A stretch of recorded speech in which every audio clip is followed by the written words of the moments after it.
Hey, friend, quick reality check. If on January 1st you woke up fired up, ready to go, new year, new you, it's time to make a major change, armed with a color coded planner and a sparkly new water bottle, there's a darn good chance that you are already tired of yourself because that kind of hype has a very short shelf life. My kind of women don't need more checklists and progress charts, they need permission to breathe. For real. You cannot inhale possibility when you're choking on pressure. And that permission, the one that actually opens your chest instead of tightening it, starts with two deceptively simple but wildly courageous moves. Acknowledge and then surrender. Not hustle and grind, not try harder, not another habit tracker that you'll chuck out the window by the end of next week. Just honesty followed by release. Stick around. Welcome to Mindset Medicine with Dr. Tanya Berfield, where science meets soul, burnout meets boundaries, and high achieving women finally stop performing and start healing. I am a resilience and transformation expert, nervous system strategist, and recovering overfunctioner just like you. This podcast is your sanctuary for breaking cycles, rewriting stories, and reclaiming your energy, your peace, and your power. Each week, we blend neuroscience, somatic practices, and spiritual truth to help you unlearn the noise and remember who you really are. You're not broken. You're breaking free. And this is your medicine. Last week, we talked about the difference between setting resolutions and setting intentions. And just a super quick recap in order for us to dive a little bit deeper today. Resolutions are loud and perfectionistic. Intentions are steady and consistent. Resolutions say, I will fix my entire life by Monday. Intentions say, I will begin with kindness today. Resolutions are more like an 80s aerobics instructor screaming into a headset. Intentions feel more like a yoga teacher dimming the lights and saying, it's time for you to relax and breathe. Resolutions live in your head. Intentions live in your body. That's why we began the month with Yoga Nidra, the guided rest to create a foundation of presence. When the nervous system settles, the truth gets easier to handle. Yoga Nidra is not laziness, it's recalibration. It's you lying on the floor while your subconscious finally gets a moment to step off of the hamster wheel. If you haven't already, take the time to lean into that space. Use it as often as you need to. Think of it as your emotional charging station. And now that we have started this year differently, now that we're calm enough to sit inside of ourselves without twitching for our phones or snacks or distractions, let's talk about what we do with the truth that we are uncovering. Most burnout or anxiety or I'm not fine kind of functioning is built on not looking, not paying attention, covering up and deeply burying what we really should be paying attention to. We stay busy on purpose. Women have learned to survive by competence, by overfunctioning, by being the dependable one, the organized one, the one who handles it all. By creating a safety net, the survival, it quietly wrecks you at home, at work, in your relationships, in your own happiness. So when I ask you to begin with deep introspection, I'm really asking you to do something radical. Just turn and face yourself. That's it. That's the whole thing. That brings us to acknowledgement. It's an interesting word. Sure, we know the dictionary definition to admit the existence or truth of something. But what I'm really talking about when I tell you to acknowledge what is holding you stuck in place, I'm talking about emotional truth telling. I mean, dropping the performance review you give yourself every night at 2 a.m. Acknowledgement means that you need to admit what you feel, the honest truth of what you are feeling. You do it without judgment. Stop minimizing it. Stop comparing it. Stop narrating it as it's just not a big deal. This is not easy, not at all, but it is 100% necessary. So let me give you an example. I worked with a woman who came to me saying, I'm just feeling a little bit stressed. That really meant the translation of that is that she was running a mental triathlon every single day. She was caring for aging parents. She was managing teenagers. She was working full time. She was trying to be healthy. She was trying to be a good wife. She was trying to keep up with friends. She was trying to look calm while doing all of it. She kept saying, I should be able to handle this. And that one word, should, was the alarm bell that she refused to hear. So when we finally got her to pause, when she finally acknowledged the weight, instead of pretending it was just part of adulthood, she could say something more life-changing. And that was, I think I might be exhausted. That doesn't mean that she was feeling lazy or that she was failing or that she was weak. She's just exhausted. And at that moment, she acknowledged that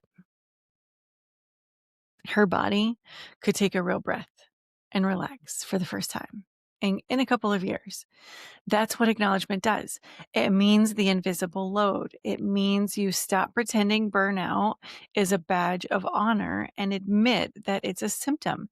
It's the moment you flip on the lighthouse beam and go, oh, okay, I see the storm now.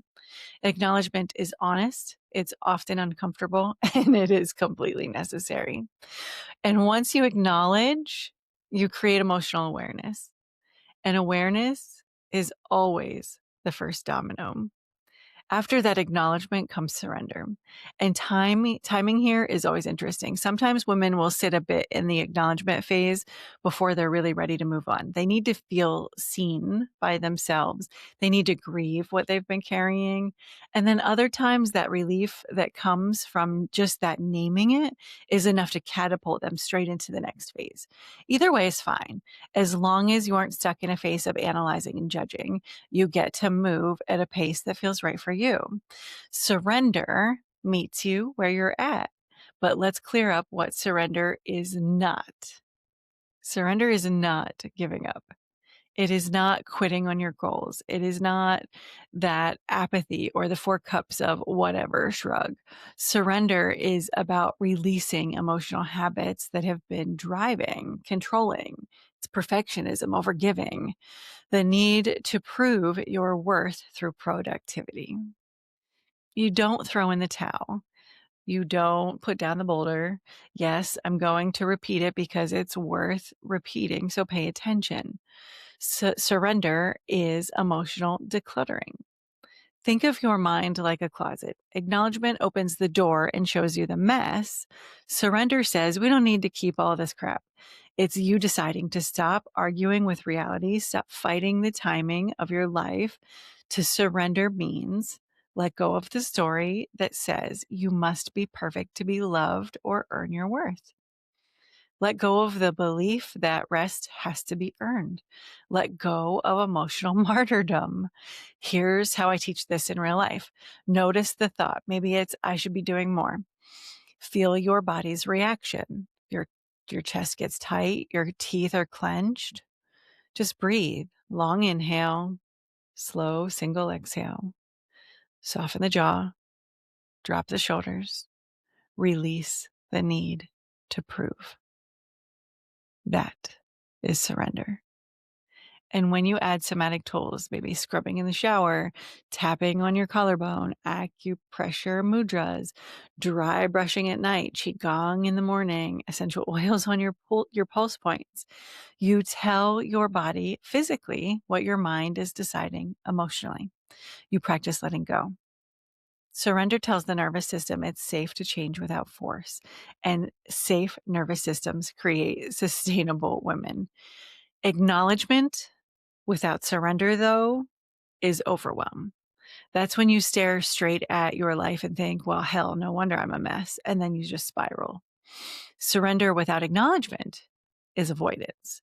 That's when you try to skip straight to positive vibes only, toxic positivity, slap a crystal on it, and hope that it disappears. It's cute, but it's super ineffective.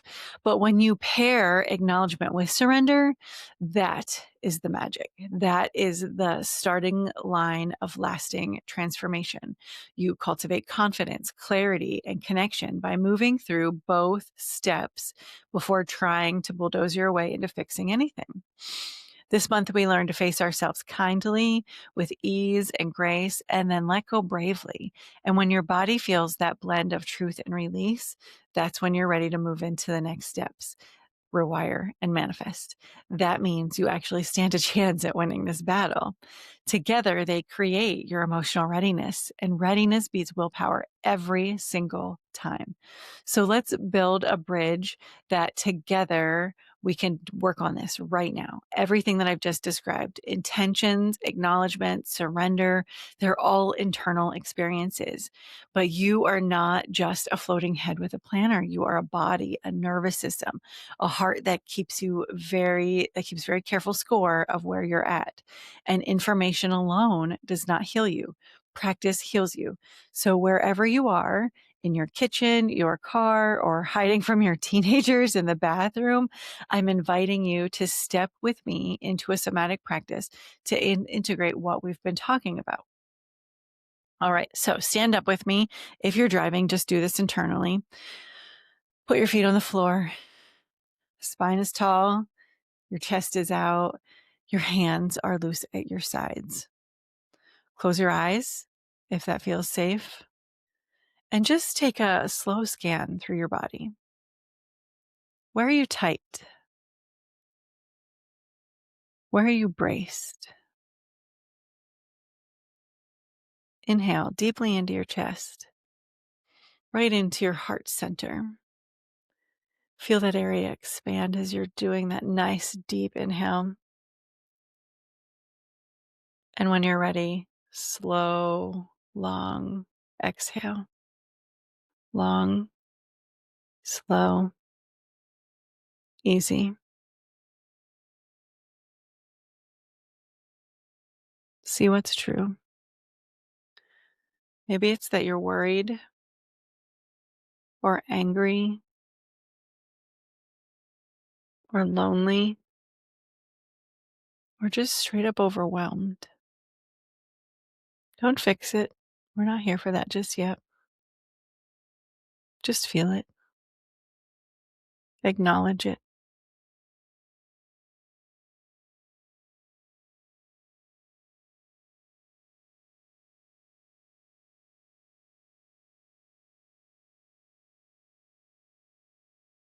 Great. With another deep breath, roll your shoulders back.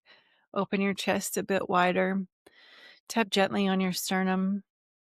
Breathe. I let it be. Breathe again. I release the need to prove. Another nice deep inhale. Let the exhale travel all the way down to your feet. Press your thumb and index finger together, a little acupressure anchor. Feel true to yourself. Feel free to release whatever is holding you stuck. Feel the embrace of freedom. Stay here for a few breaths. Thumb and pointer finger together, standing tall. Nice deep breaths.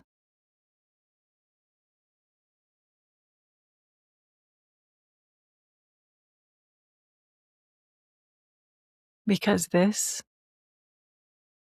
as simple as this seems, is exactly how change begins. Beautiful job. All right, before we close, two important invitations. The first is if this episode resonated with you, if you know another woman who is currently trying to force a January makeover she doesn't actually need, do us both a favor. Share this episode with her. Text it, email it, carrier pigeon it, whatever it is. Real transformation spreads friend to friend. And the universe knows we could all use a little bit more peace in the group chat. And then the second, for those of you wanting to go deeper, I've put together something special. If you haven't seen it yet, the Radical Resilience book bundle. So this is my book, the companion workbook, and the audio journey, all designed to help you move through these steps in a structured and supportive way. You do not have to wonder what to do next. I literally wrote it down for you. You can find the bundle on my website, www.drtanyab.com/resilience. Whenever you are ready, it is here for you. Thank you for spending a few mindful minutes with me today, my friend. Until next time, I love you.